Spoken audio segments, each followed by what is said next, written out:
을 전달합니다. 메리 크리스마스. 메리 크리스마스. 자, 이 성탄으로부터 기독교가 출발하는 거죠. 예수님이 탄생한 것이 우리 기독교의 시작이고 기독교의 출발입니다. 그래서 우리가 이 날을 이렇게 축하하는 거죠. 성탄절에는 전쟁도 쉬어요. 2차 대전 때 독일과 미국이 전쟁을 하다가 성탄절이 되니까 캐럴을 틀고 전쟁을 쉬어버렸어요. 그런 날이 성탄절입니다. 성탄절. 가장 큰 축제의 날, 최고로 기쁜 날이 성탄절입니다. 인류의 날들 중에 가장 큰 날이 성탄절이에요. 우주적인 날이에요. 우주적인 날. 하나님이 사람의 몸을 입고 세상에 오신 날, 이보다 큰 날은 없어요. 이보다 즐거운 날은 없습니다. 이런 감격을 가지고 예배하는 여러분 되기를 바랍니다. 어제도 제가 말씀드렸지만 성탄절에 가장 중요한 것이 뭔가? 본질을 붙드는 거예요. 본질. 표피적인 껍데기를 붙드는 게 아닙니다. 그냥 맹목적으로 기쁘고 즐거운 거, 그걸 붙드는 것이 성탄절이 아니고 기뻐해야 할 명확한 이유를 가슴에 새기면서 기뻐해야 돼요. 그러려면 본질을 붙들어야 되죠.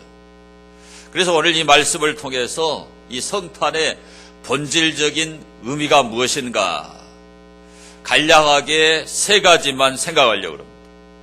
첫째로 성탄의 본질적인 의미가 뭔가 하면은 우리 예수님이 성령으로 잉태된 것이 성탄의 본질입니다. 자, 오늘 본문 말씀 18절을 보시게 되면 함께 볼까요? 예수 그리스도의 나심은 이러하니라. 그의 어머니 마리아가 요셉과 약혼하고 동거하기 전에 성령으로 잉태된 것이 나타났더니. 그랬어요. 여기 보니까 예수님은 우리 인간들처럼 결혼해가지고 남자와 여자 사이에 제3의 생명으로 출생하신 게 아니다. 그런 자연법적인 출생이 아니고 성경이 명확하게 증거하는데 두 사람이 결혼해가지고 동거를 시작하기 전에 성령으로 잉태가 돼서 태어나신 분이다. 자, 이것을 우리 인간의 이성으로, 우리 인간의 과학으로, 인간의 논리로는 설명이 불가능합니다. 불가능. 이것이 기독교의 신비예요. 신비. 이것이 바로 사건 중의 사건입니다. 이걸 우리는 하나님의 계시 사건이라고. 그러니까 이 사건을 잘 이해하면 하나님이 어떤 분인가를 알 수가 있는 거예요. 그래서 하나님의 계시 사건이라는 표현을 쓰는 거죠. 어떻게 하나님 되신 분이 사람의 몸을 입고 이 땅에 오시느냐 이거지. 자, 우리 인간은 전부 다 죄인이에요. 죄인.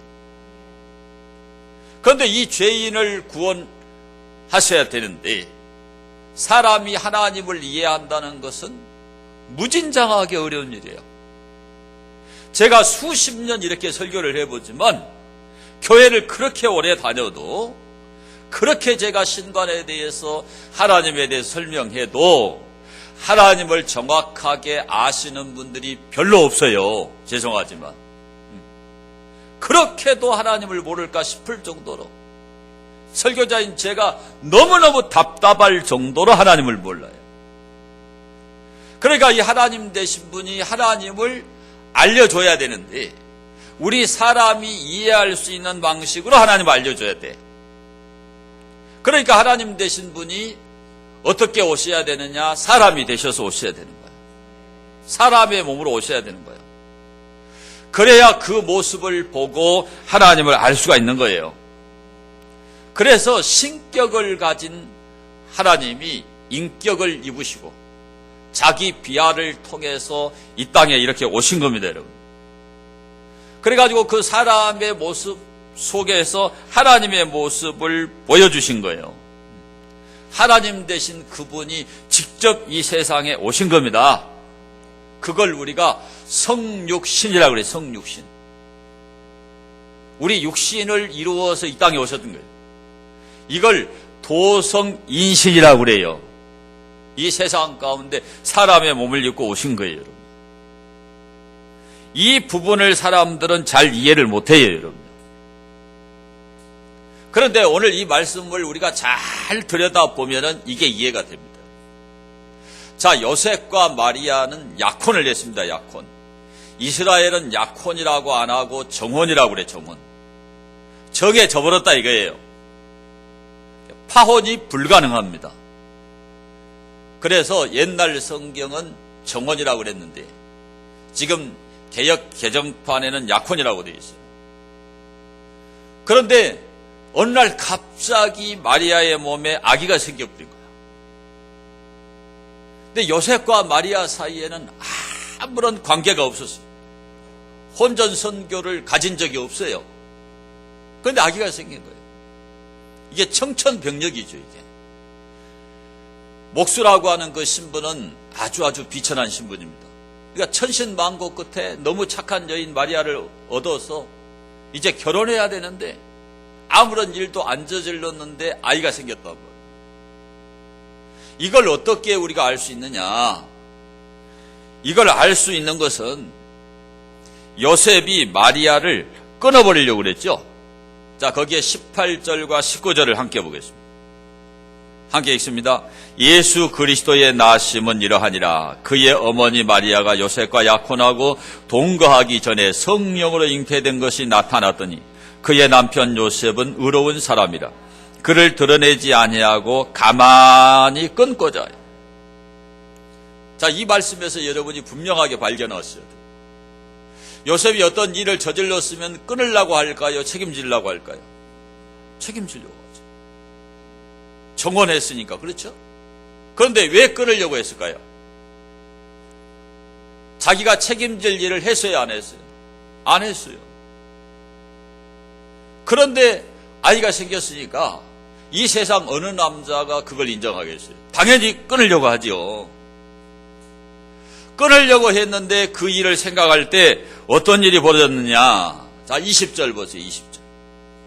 이 일을 생각할 때에 주의 사자가 현몽하여 이르되 다윗의 자손 요셉아 내 아내 마리아 데려오기를 무서워하지 말라. 그에게 잉태된 자는 성령으로 된 것이라. 자, 이 말을 천사를 통해서 처음 들었을 때 납득이 될까요? 저라도 납득이 안 돼. 이게 납득이 되겠습니까? 이게 인정이 되겠습니까? 그런데 결과는 어떤 결과를 가져왔느냐? 24절 보겠습니다. 24절. 요셉이 잠에서 깨어 일어나 주의 사자의 분부대로 행하여 그의 아내를 어떻게 했어요? 데려왔습니다. 왜 데려왔을까요? 도저히 용납이 안 되고 도저히 납득이 안 되고 이해가 안 되고 받아들일 수 없죠. 그런데 하나님께서 천사를 통해서 충분하게 요셉이 이해가 가도록 해명하신 거예요. 납득되게 하신 거예요. 인정하게 하신 거예요. 그러니까는 마리아를 아내로 받아들인 겁니다. 그러면 이것이 요셉만 그렇게 해가지고 해결되는 일이 아니죠. 이것을 마리아도 인정을 해야 되고 수긍이 돼야 되는 일이에요. 그렇죠? 자, 성경을 보겠습니다. 누가복음 1장 26절에서 38절을 봅니다. 자, 말씀이 여러분 좀 길어요. 그래도 여러분이 자세히 읽으시면 무슨 내용인가 파악이 되거든요. 누가복음 1장 26절에서 38절입니다. 함께 읽습니다. 26절부터. 자, 성경을 한번 찾으세요. 자, 서연이 가만히 앉아 계세요. 서연아. 자, 26절 누가복음 1장 26절 봅니다. 여섯째 달에 천사 가브리엘이 하나님의 보내심을 받아 갈릴리 나사렛이란 동네에 가서 다윗의 자손 요셉이라는 사람과 약혼한 처녀에게 이르니 그 처녀의 이름은 마리아라. 그에게 들어가 이르되 은혜를 받은 자여 평안할지어다. 주께서 너와 함께 하시도다. 처녀가 그 말을 듣고 놀라 이런 인사가 어찌함인가 생각하며 천사가 이르되 마리아여 무서워하지 말라. 내가 하나님께 은혜를 입었느니라. 보라 내가 잉태하여 아들을 낳으리니 그 이름을 예수라 하라. 그가 큰 자가 되고 지극히 높으신 이의 아들이라 일컬어질 것이요 주 하나님께서 그 조상 다윗의 왕위를 그에게 주시리니 영원히 야곱의 집을 왕으로 다스릴 것이며 그 나라가 무궁하리라. 마리아가 천사에게 말하되 나는 남자를 알지 못하니 어찌 이 일이 있으리까? 천사가 대답하여 이르되 성령이 내게 임하시고 지극히 높으신 이의 능력이 너를 덮으시리니 이름으로 나실 바 거룩한 이는 하나님의 아들이라 일컬어지리라. 보라 내 친족 엘리사벳도 늙어서 아들을 배었느니라. 본래 임신하지 못한다고 알려진 이가 이미 6달이 되었나니 대저 하나님의 모든 말씀은 능하지 못하심이 없느니라. 마리아가 이르되 주의 여종이오니 말씀대로 내게 이루어지이다 하며 천사가 떠나가니라. 가브리엘 천사가 나타나가지고 지금 내 몸에 잉태된 것은 성령으로 잉태가 된 거다. 은혜를 받은 자여 평안할지어다. 그게 은혜를 받은 사건이라는 거예요. 자, 이게 여러분 인정이 되겠어요? 여러분이 아가씨인데 약혼을 했는데 몸을 더럽힌 적이 없는데 아기가 생겨버렸다. 이것을 어떤 여자가 인정할 수 있겠어요? 여기 사내를 알지 못하니 어찌 이런 일이 내게 있으리까? 사내를 알지 못한다. 이것은 성적인 알물 이야기인 기노스코의 헬라어예요. 성적으로 남자를 안 적이 없다는 거예요. 근데 어떻게 아이가 생겨? 이것을 어느 여자가 받아들이겠어요? 네? 약혼을 해놨는데 이걸 남편 될 요셉이 받아준다는 믿음이 생기겠냐는 거예요. 이게 수긍이 되겠어요, 이게? 결혼 자체가 깨져버리고 이스라엘의 율법에는 가늠한 여자는 돌로 쳐 죽입니다. 그러니까 자기가 죽어야 돼요. 이걸 누가 받아들여요?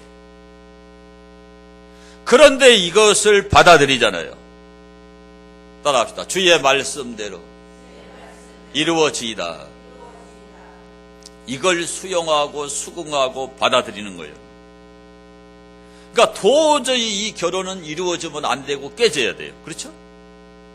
그런데 이 결혼이 이루어졌고 그리고 이 부부에게서 예수님이 태어났다 이 말이에요. 이거는 인간 세상에서는 일어날 수 없는 일이에요. 이거 하나님이 하신 일이에요. 율법에는 두 사람을 다 돌로 쳐 죽여야 되는데 증거가 없단 말이에요. 율법에는 두 증인이 있어야 돼. 증인이 2명이 있어야 돌로 쳐 죽입니다. 증인이 없어요. 그래서 마리아를 못 죽인 거예요. 에? 그래서 결혼이 이루어졌다니까요. 이게 바로 하나님이 이루신 사건이거든요. 이게 하나님의 계시 사건이에요. 이게 하나님의 섭리의 결과예요. 하나님께서 요셉과 마리아를 선택한 거죠. 그러니까 우리가 이성으로 과학으로는 설명이 안 돼. 그러나 이 성경의 기록을 그대로 우리가 믿을 때는 이게 인정이 된단 말이죠. 믿어지십니까? 이걸 믿는 게 예수님을 믿는 겁니다. 그러니까 예수님은 사람의 아들이 아니고 하나님의 아들인 거예요. 그래서 주는 그리스도시요 살아계신 하나님의 아들이시니라. 이게 우리의 신앙 고백이거든요. 이것이 믿어지는 역사가 일어나게 되기를 축원합니다. 더 놀라운 것은 25절을 보면은 더 놀랄 일이 벌어져요. 자, 1장 25절을 보겠습니다. 25절. 아들을 낳기까지 동침하지 아니하더니 나음의 이름을 예수라 하니라. 여러분 다 결혼 생활 하시잖아요. 자, 결혼을 했는데 성생활 안 한다, 있을 수 있나요? 불가능한 일이죠, 불가능한 일. 근데 어떻게 이런 일이 일어나요? 하나님이 개입하신 거예요. 그래서 예수님을 출산할 때까지 성생활이 안 이루어졌다. 우리는 이 성경의 기록을 그대로 믿어야 됩니다. 이것이 성육신의 신비예요. 초자연적인 하나님의 간섭이 있단 말이죠. 예수님이 그렇게 태어나신 겁니다. 이게 하나님의 기적. 이게 하나님이 일으키신 하나님 자신의 계시 사건이에요. 이걸 믿는 것이 예수님 믿는 겁니다. 이것이 성탄의 본질이에요, 본질. 그래서 성탄, 거룩한 탄생인 거예요. 우리 인간이, 우리들이 태어났는데 성탄이라고 그럽니까? 성탄이라는 말은 예수님 탄생에만 붙이는 거예요. 이 세상 어느 누구에게도 성탄이라는 말은 절대 붙여서는 안 돼요. 누구만 성탄이에요? 예수님만 거룩한 성탄입니다. 그래서 성탄이에요, 성탄. 성탄은 절대 다른 교주한테 안 붙여요. 왜? 그들은 인간의 아들이에요. 그러나 예수님은 하나님의 아들로 이 땅에 오신 거죠. 이 사실이 바로 성탄의 본질입니다, 본질. 이걸 붙들고 믿게 되기를 축원합니다, 여러분. 자, 두 번째로 이 성탄의 본질이 뭐냐? 예수님께서 죄인을 구원하러 이 땅에 오신 것이 성탄의 본질입니다. 자, 21절을 봅니다. 21절. 시작. 아들을 낳으리니 이름을 예수라 하라. 이는 그가 자기 백성을 그의 죄에서 구원할 자이심이라. 그랬습니다. 자, 사람마다 자녀를 낳으면 이름을 지죠. 어떤 사람은 두 부부가 아이를 낳기 전부터 이름을 지어요. 그렇죠? 어떤 사람은 자기 부모님에게 부탁을 해요. 저도 많은 아이들의 이름을 지어줬어요. 부탁을 하니까. 우리 교회도 제가 지어준 이름이죠. 그러니까 이렇게 남에게 부탁을 해서 짓든지, 부모에게 부탁해서 짓든지, 부부가 기도하고 짓든지, 또 안 믿는 사람들은 장명가에게 찾아가서 이름을 짓잖아요. 그런데 예수님의 이름은 그런 인간의 방법으로 지어진 이름이 아니에요. 천사가 나타나가지고 따라합시다. 이름을 예수라 하라. 이는 자기 백성을 그들의 죄에서 구원할 자이십니다. 이름도 천사를 통해서 하나님이 고치하신 거예요. 고치. 알려준 거예요. 누구라고 하라고? 예수라고 하라고. 뜻이 뭐라고요? 자기 백성, chosen people, 택한 백성, 자기 백성을 그들의 죄에서 구원할 자다. 그러니까 예수님이 이 땅에 오신 목적이 뭐냐? 죄인을 구원하시기 위해서 이 땅에 오신 거예요. 자, 디모데전서 1장 15절을 보시면 함께 봅니다. 밋보다 모든 사람이 받을 만한 이 말이요. 그리스도 예수께서 죄인을 뭐 하려고? 구원하시려고 세상에 임하셨다 하였도다. 죄인 중에 내가 예수님. 여기 예수님이 이 땅에 오신 목적이 선명하게 드러나죠. 뭐하러 오셨다고요? 죄인을 구원하시기 위해서 세상에 오신 거예요. 이것이 성탄의 목적이고 성탄의 본질입니다. 성경에는 의인은 없나니 하나도 없습니다. 하나도. 의인은 한 명도 없어요. 한 명도. 없어요. 죄 없는 사람 손 들어봐요. 한 명도 없습니다. 10억을 준다고 해도 자기가 죄 없다고 말할 사람 없어요. 하나님의 법 앞에 전부 다 죄인입니다. 사람들이 죄를 밥 먹듯이 짓기 때문에 사람들이 살다가 보니까 살 수가 없어요. 왜? 너무 죄를 많이 지어요. 남을 두들겨 패지요, 몰래 훔쳐가지요, 도둑질 해가지요, 폭력을 쓰지요. 통제가 안 돼, 통제가. 그래서 인간 스스로 무엇을 만든 거예요? 법을 만든 겁니다. 법을 만든 거예요. 날이 갈수록 법이 추가가 돼서 법전이 얼마나 두꺼워요. 육법전서. 날마다 법이 만들어져요. 국회에서. 에? 계속 법이 만들어져요. 우리 교회도 교단 헌법이 있는데 교단 헌법보다 뒤에 나온 헌법적 규칙이 더 많아요. 시행세칙이 더 많아.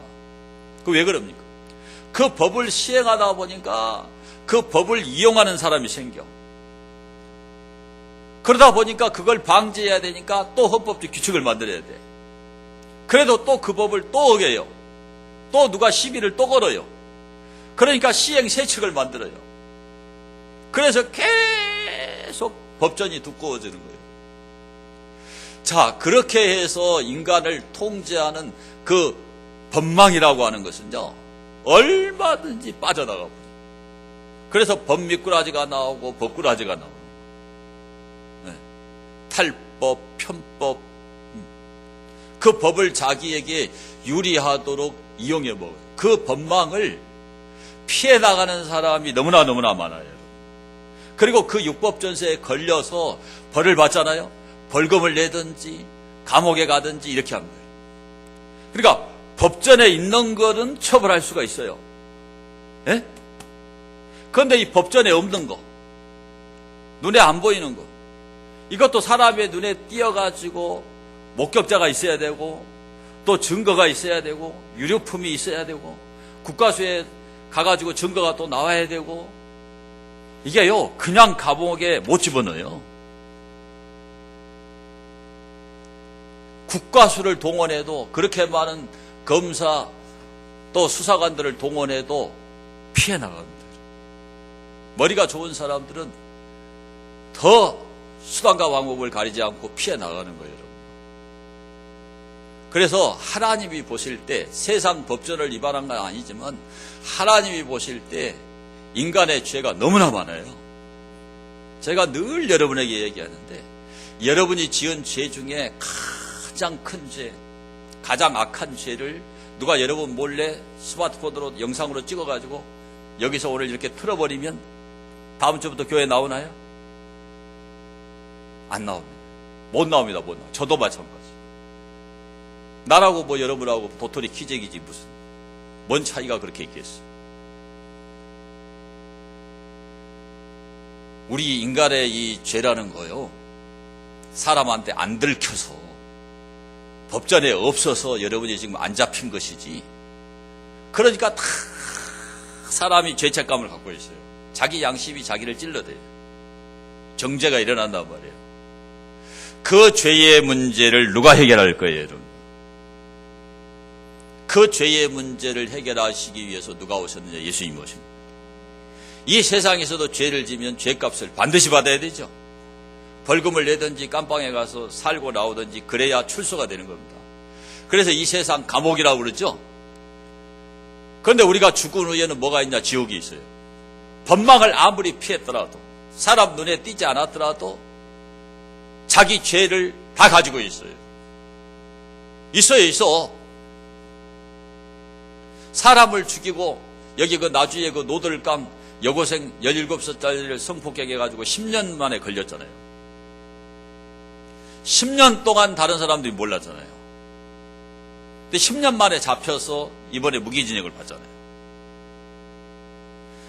그 10년 동안은 안 들켰는데, 안 들킬 때도 누구는 알고 있어요? 하나님 알고 있어요. 그런 그 죄 문제를 해결할 수 있는 분은 예수님밖에 없어요. 그 인간의 죄 문제를 해결하기 위해서 예수님이 이 땅에 오신 거예요. 그래서 기독교를 따라합시다. 속죄의 종교, 사죄의 종교. 그러니까 여러분이 비교를 해보세요. 이 세상 어느 종교에 이런 속죄 교리가 있고 사죄 교리가 있습니까? 아무리 못된 짓을 해도 절에 가가지고 시주 좀 하고 등 하나 달고 가서 싹싹 빌어버리고 불전함에 갖다 넣으면은 죄가 용서되나요? 절대로 안 돼요. 자기 양심에, 자기 마음의 죄가 계속 자기를 방망이질합니다. 그렇게는 죄 문제가 절대 해결 안 되거든요. 안 되죠? 이 세상 어느 종교에 그런 속죄 없죠? 회개하라 없죠? 기독교만 회개하라. 기독교만 십자가에서 내 죄를 위해서 내가 죽었다. 나를 믿어라. 내가 내 죄값을 청산했다. 내 죄를 사한다. 이게 기독교예요, 기독교. 그래서 저렇게 가장 높은 곳에 십자가를 달아놓은 거예요. 십자가에서 예수님이 바로 저와 여러분의 해결 안 되는 그 죄, 마음속에 있는 정죄의식, 죄책감, 그 죄, 남이 모르는 죄, 그거를 해결하기 위해서 예수님이 죽으신 거예요. 이걸 믿는 게 기독교라니까요. 대속을 믿는 거예요, 대속을. 그 십자가에 죽어주시기 위해서 예수님이 오신 거예요. 아셨어요? 그게 기독교입니다, 그게. 그래서 예수님이 마태복음 9장 12절에 이렇게 말씀하셨어요. 마태복음 9장 12절 봅니다. 예수께서 들으시고 이르시되 건강한 자에게는 의사가 쓸데없고 병든 자에게라야 쓸데있느니라. 너희는 가서 내가 긍휼을 원하고 제사를 원하지 아니하노라 하신 뜻이 무엇인지 배우라. 나는 의인을 부르러 온 것이 아니요 죄인을 부르러 왔노라 하시니라 그랬습니다. 전부 다 죄인이에요. 여러분 기분 나쁘게 생각하지 마세요. 옆 사람에게 당신은 죄인입니다. 또 기분 나빠요? 나도 죄인이에요. 에? 똑같다니까 죄인이에요, 죄인. 기분 안 나쁘게 다시 한번 말해봐요. 당신은 분명히 죄인입니다. 기분 나쁜 사람 있어요, 지금? 분명히 죄인이에요. 죄인이에요. 이 죄인을 부르러 왔다니까요.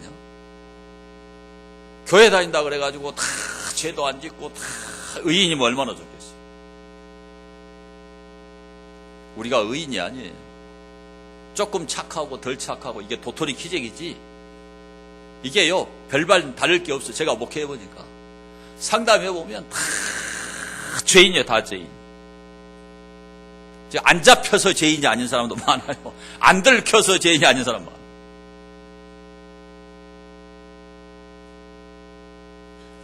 제가 이 상담하면서 그 남자들 그 상담 죽을 때까지 제가 절대 말 안 하고 가지만 말하면 큰일 나버려요. 죽을 때까지 그냥 안고 지고 가는 거예요. 우리 집사람한테 절대 얘기 안 해요. 그 목사가 지켜야 되는 비밀. 죄가 공개되는 날 끝나버려요. 그러니까 여러분 예수님께 회개해야 돼요. 기독교는 회개의 종교고 속죄의 종교거든요. 회개하면 용서해 줘요. 예? 그 일을 위해서 예수님이 오셨다니까요. 그 죄 문제 해결하러 오신 거예요. 예수님 그 이름이 바로 죄 용서해 준다. 그 이름이라니까. 이게 성탄의 본질입니다. 본질. 죄 용서해 주셔서 오셨어요. 이걸 꼭 기억하세요. 마지막 세 번째로 성탄의 본질이 뭐냐. 하나님이 우리와 임마누엘 하시게 된 거. 이게 성탄의 본질입니다. 자, 23절. 보라, 처녀가 잉태하여 아들을 낳을 것이요 그의 이름은 임마누엘이라 하리라 하셨으니 이를 번역한즉 하나님이 우리와 함께 계시다 함이라 그랬어요. 예수님의 이름이 두 가지예요.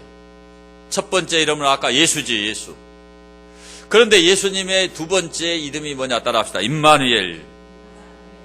임이라는 것은 히브리어의 뭐뭇과 함께, 영어로 말하면 위드입니다. 위드. 마누라고 하는 것은 우리와 소유격이에요. 복수 소유격입니다. 우리와 함께한다. 엘이 뭐냐? 엘로힘, 하나님이에요. 그러니까 하나님이 우리와 함께한다가 임마누엘이에요. 임마누엘이 뭐라고요? 하나님이 우리와 함께한다. 이게 임마누엘이에요. 자, 우리는 죄로 인해서 하나님과 원수관계에 있어, 원수관계. 예? 중간에 마귀 사탄이 끼어들어가지고 하나님과 우리의 관계를 파괴해버려요, 파괴. 죄가 들어와서 파괴해가지고 하나님과 뭐가 됐어요? 원수가 됐어요. 이런 원수가 된 우리를 예수님이 이 땅에 오셔가지고 다시 하나님과 함께하는 존재가 되게 하신 거예요. 자, 에베소서 2장 13절 보겠습니다. 함께 봅니다. 이제는 전에 멀리 있던 너희가 그리스도 예수 안에서 그리스도의 피로 가까워졌느니라. 그는 우리의 화평이신지라. 원래 원수였지요. 둘로 하나를 만드사 원수된 것 곧 중간에 막힌 담을 자기 육체로 허시고 법조문으로 된 계명의 율법을 폐하셨으니 이는 이 둘로 자기 안에서 한 새 사람을 지어 화평하게 하시고 또 십자가로 이 둘을 한 몸으로 하나님과 화목하게 하려 하심이라. 원수된 것을 뭘로 소멸했어요? 십자가로 소멸하시고 또 오셨지요? 먼 데 있는 너희에게 평안을 전하시고 가까운 데 있는 자들에게 평안을 전하셨으니 이는 그로 말미암아 우리 둘이 한 성령 안에서 아버지께 나아감을 얻게 하려 하심이라. 그러므로 이제부터 너희는 외인도 아니요 나그네도 아니요 오직 성도들과 동일한 시민이요 하나님의 권속이라. 권속이라는 건 가족이요, 가족. 그러니까 여기에 핵심 키워드를 여러분이 보세요. 이 말씀 가운데. 원수였지, 원수. 하나님과 막힌 담이 있었죠. 근데 이것을 예수님이 오셔서 십자가에 죽으심으로 이 둘을 하나로 만들었다, 하나로. 그래서 화평하게 했다는 거예요, 화평하게. 평안을 우리에게 선물로 주신 거예요. 그래서 우리 교회가 평안교회예요. 제일 좋은 교회가 평안교회예요. 그래서 이제는 우리가요, 하나님의 가족이 된 거예요, 가족이. 더 이상 외인이 아니고 나그네가 아니고 하나님이 우리와 함께 했다 이 말이에요. 임마누엘이 된 거예요, 임마누엘. 우리 같은 이 더러운 죄인 속에 누가 들어오셨느냐? 하나님이 들어오신 거예요. 이게 얼마나 감격스러운 일이냐 이 말이에요. 이 예수님이 마음속에 없는 사람, 예수님이 임마누엘로 좌정하지 않은 사람, 이런 사람은 불안하고 초조합니다. 공포에 떨고 막 두려워해요. 번뇌하고 고민하고 괴로워. 인생이 늘 괴로워요, 괴로워. 그거 왜 그러냐? 예수님이 그 자기 안에 임마누엘로 계시지 않기 때문에 그런 거예요. 노만 필 목사님이 책에 뭐라고 썼냐면, 과거 문제로 공포심을 가진 사람이 40%, 아직 일어나지 않을 문제로 공포심을 가진 사람이 50%, 실제적인 공포 자체를 느끼는 사람이 10%. 몇 퍼센트예요? 계산 안 하셨어요? 100%잖아요. 모든 인간들 100%는 다 공포감이 있어요. 그러니까 지금 뭐 부폭을 한다, 전쟁의 위험이 가중된다, 뭐 매티스가 외교에 실패하면 북한의 최악의 날이 될 거다, 계속 나오더라고요, 이런 얘기. 그게 불안한 거예요. 인간은 이러한 두려움, 이러한 불안, 이러한 공포를 해결하기 위해서 특별히 죄를 지으면 막 탄로날까 봐서 불안한 거예요. 그리고 죄 짓는 사람은 하나님 믿는 것이 굉장히 불편합니다. 하나님을 안 믿는 사람도 죄를 지을 때 하나님이 있으면 불편해야 안 불편해. 도둑질을 하려고 그러는데 주인이 있어. 불편해야 안 불편해. 그러니까 없는 집을 털지요. 그래서 죄를 많이 지은 사람일수록 자기 혼자 막 하나님이 없다고 막 강변을 해. 그런다고 하나님이 없어지나요? 하나님은 살아계셔요. 자기가 죄에 대한 두려움과 공포를 느끼고 죄책감을 느끼고 양심의 가책을 느끼고 찔림을 받는 것은 누가 계신다는 증거다. 하나님이 살아계신다는 증거예요, 증거. 그러니까 안 믿는 사람일수록 더 하나님이 없다고 막 강변을 해. 그렇게 해서 공포가 없으냐? 절대 안 없어집니다. 또 어떤 사람은 그러한 그 두려움, 불안, 공포를 몰아내기 위해서 어떻게 합니까? 돈을 많이 벌어가지고 쌓아놓으면 내가 좀 편안하게 살 수 있다. 좀 내가 마음이 평안해질 거다. 근데 그렇게 됩니까? 돈이 많아보세요. 누가 빼뜨려 갈까봐, 누구한테 사기당할까봐 더 불안해. 그래서 세콤 설치하고, 돈 많이 쌓아놓는다 그래서 평안하거나 공포가 사라지는 게 절대로 아니에요. 불안하니까 어떻게 합니까, 사람들이? 술 퍼마시고 막 바람 피고 그 순간이라도 잊어버리려고.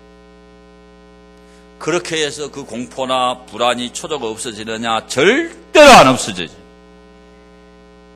그런 불안이나 공포나 그런 초조함은 하나님이 그 속에 임마누엘로 자정할 때 없어져요. 예? 아이들 여러분 집에다가 잠깐 둘이 놀아라 그러고 놔두고 밖에 나오잖아요. 금방 들어가려고. 근데 뭔 일이 있어가지고 늦게 들어가잖아요. 아이들한테 계속 전화 오고 밤이 되면 무섭다고 엄마 빨리 오라고. 다 해보셨죠? 부모가 집에 들어가면 얘들이 편안해져 버려요. 그와 똑같은 원리. 예수님이 여러분 마음속에 오시면 평안해져 버려요. 그런 공포, 불안, 두려움 이게 다 사라집니다. 사라져. 그러니까 예수님 믿는 사람은요, 어려움을 이기고 환난을 이겨요. 왜 이기냐? 하나님이 나와 함께한다. 하나님이라는 그 크신 하나님이 나를 도와주는데 내가 뭘 못하겠냐 이게. 그러니까 어려움이 와도 극복하고 환난이 와도 극복하고 승리하는 거예요. 그래서 예수님 믿는 사람이 안 믿는 사람보다 성공할 확률이 높아요. 높아. 하나님의 전폭적인 지지를 받고 지원을 받으니까 성공한단 말이에요. 그래서 예수님 믿는 사람은 죽인다 그래도 예수를 믿어요. 순교해버려. 목 내놓고 예수 믿는 거야. 저도 늘 그런 생각합니다. 앞으로 이 나라가 어떻게 될까? 어떤 세상이 될까? 불안해요. 그래서 늘 기도합니다. 그런 상황이 되더라도 하나님 담대하게 내가 설교한 대로 죽게 해주십시오. 그 기도해요. 저도. 우리가 하나님이 나와 함께한다는 믿음이 있으면요, 죽음을 극복해버려요. 죽음을. 생명을 초월해서 이래버린다니까. 그래서 기독교가 그렇게 순교자가 많다고 제가 늘 얘기하잖아요.